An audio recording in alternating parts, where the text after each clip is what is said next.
adik-adik, apa kabar?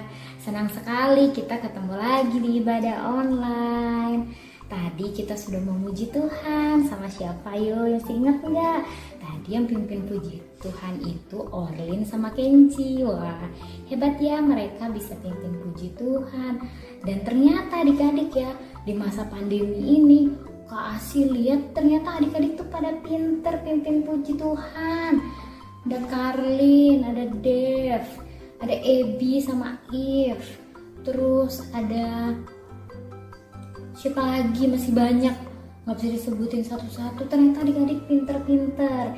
Nah, buat adik-adik yang belum dapat kesempatan buat memimpin pujian tapi mau, ayo cepetan, nanti abis ini langsung minta papa mama rekamin, terus kirimin ke Kasih atau Kak Windy, nanti ditampilin. Kita sama-sama memuji Tuhan. Ya, sekarang kita mau mendengarkan firman Tuhan. Adik-adik sudah siap? Duduk yang manis ya. Nah, minggu lalu kita dengar cerita tentang Raja Yosia. Raja Yosia ini raja yang mengasihi Tuhan, raja yang taat firman Tuhan. Bahkan gak cuma dirinya sendiri aja, tapi dia bawa rakyatnya buat datang sama Tuhan. Nah, tapi adik-adik, setelah lama Raja Yosia sudah meninggal adik-adik sekarang. Digantiin sama raja-raja yang baru. Nah, gawatnya adik-adik, raja-raja yang baru ini gak cinta Tuhan kayak Raja Yosia. Dia bangun lagi berhala-berhala, dia rusakin bait Allah, dia ajak rakyatnya buat ayo nyembah berhala, jangan nyembah Tuhan. Wah, waktu ngeliat itu Tuhan sedih adik-adik. Tapi Tuhan selalu tetap mengasihi umatnya. Tuhan selalu kasih kesempatan buat ayo balik lagi datang sama Tuhan. Tuhan sedih sekali adik-adik waktu ngelihat umatnya tuh gak menyembah Tuhan lagi. Akhirnya adik-adik, Tuhan mengutus seorang nabi. Jadi zaman itu kalau Tuhan mau berbicara sama umatnya itu harus lewat seorang nabi. Jadi nanti Tuhan berbicara sama nabinya, lalu nanti nabinya sampaikan pesan Tuhan ke umatnya. Nah, hari itu Yeremia yang masih muda lagi jalan-jalan adik-adik. Tiba-tiba Tuhan panggil, Yeremia, aku mau mengutus kamu untuk memberitahu umatku untuk datang sama Tuhan. Nah, terus Yeremia yang masih muda ini dia kaget. Ya jangan Tuhan, aku masih muda Tuhan, aku nggak pinter ngomong, jangan Tuhan, jangan aku. Lalu Tuhan bilang, kamu aku utus, jadi harus pergi. Dan ingat, kemanapun aku utus, Tuhan menyertai kamu gak perlu takut Yeremia. Akhirnya karena Yeremia juga mengasihi Tuhan, Yeremia mau juga umat Tuhan datang sama Tuhan. Akhirnya Yeremia taat adik-adik.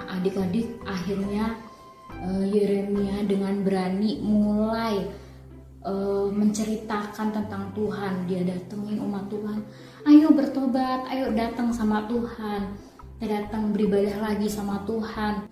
Orang-orang ini gak suka adik-adik Yeremia cerita tentang Tuhan.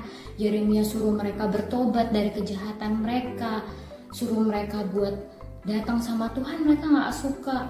Yeremia dimusuhin adik-adik, gak cuma sama orang-orang di sekitar situ, tapi juga sama keluarganya sendiri dimusuhin adik-adik. Nah, bahkan ya yang lebih parah, Yeremia pernah dipukulin karena mereka kesel. Yeremia terusan kasih tahu, ayo bertobat, ayo datang sama Tuhan. Mereka kesel adik-adik, Yeremia dipukulin. Terus Yeremia juga pernah dimasukin ke penjara. Terus Yeremia pernah dimasukin ke sumur. Adik-adik pernah masuk ke sumur nggak? Itu dalam sekali. Waktu itu sumurnya tuh isinya bukan air tapi lumpur. Wah, Yeremia tolong. Tapi adik-adik tahu, Tuhan selalu menyertai Yeremia. Tuhan janji kemanapun Yeremia diutus, Tuhan akan menyertai Jadi setiap kali Yeremia dijahatin sama orang-orang, di penjara, dimasukin ke sumur, Tuhan selalu kirimkan orang-orang buat tolongin Yeremia. Nah, adik-adik, orang-orang ini tetap nggak mau datang sama Tuhan. Tuhan sedih sekali. Aduh, ini Yeremia udah kasihan banget, udah dipukulin, dimasukin penjara, dimasukin ke sumur. Yeremia nggak pernah menyerah. Yeremia berdoa buat mereka, Yeremia datengin mereka, ngajakin mereka datang sama Tuhan. Tapi orang-orang ini nggak mau dengerin. Akhirnya Tuhan memanggil Yeremia. Yeremia, sekarang kamu tuliskan firman Tuhan yang akan aku sampaikan. Aku akan berfirman kejadian buruk yang akan menimpa orang-orang ini karena mereka tidak mau berbalik kepada Tuhan. Akhirnya Yeremia tulis isi firman Tuhan. Nulisnya tuh nggak sehari 2 hari selesai adik-adik. Zaman itu belum ada komputer, belum ada mesin ketik, jadi lama. Itu harus ditulis dengan tangan. Lalu setelah selesai mesti ditulis lagi karena itu harus disebar ke seluruh kota adik-adik. Yeremia minta bantuan sama temennya yang namanya Baruk. Mereka berdua tulis isi firman Tuhan untuk disebarkan ke seluruh kota adik-adik. Lama sekali ditulis, berbulan-bulan. Nah, akhirnya setelah selesai adik-adik firman Tuhan itu dikirim ke seluruh kota. Nah, waktu firman Tuhan itu sampai ke raja adik-adik, kalian tahu apa yang dilakukan raja? Raja marah adik-adik, kertasnya diambil, disobek-sobek sama raja.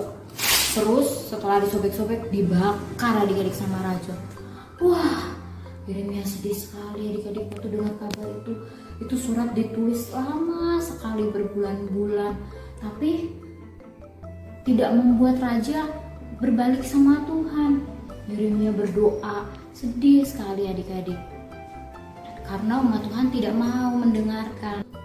Adik-adik, meskipun kadang-kadang kita nakal, kita nggak mau denger-dengeran, tapi ternyata Tuhan tuh selalu mengampuni kita. Tuhan selalu kasih kita kesempatan buat ayo balik lagi, datang sama Tuhan, minta ampun sama Tuhan. Sekarang yuk kita berdoa.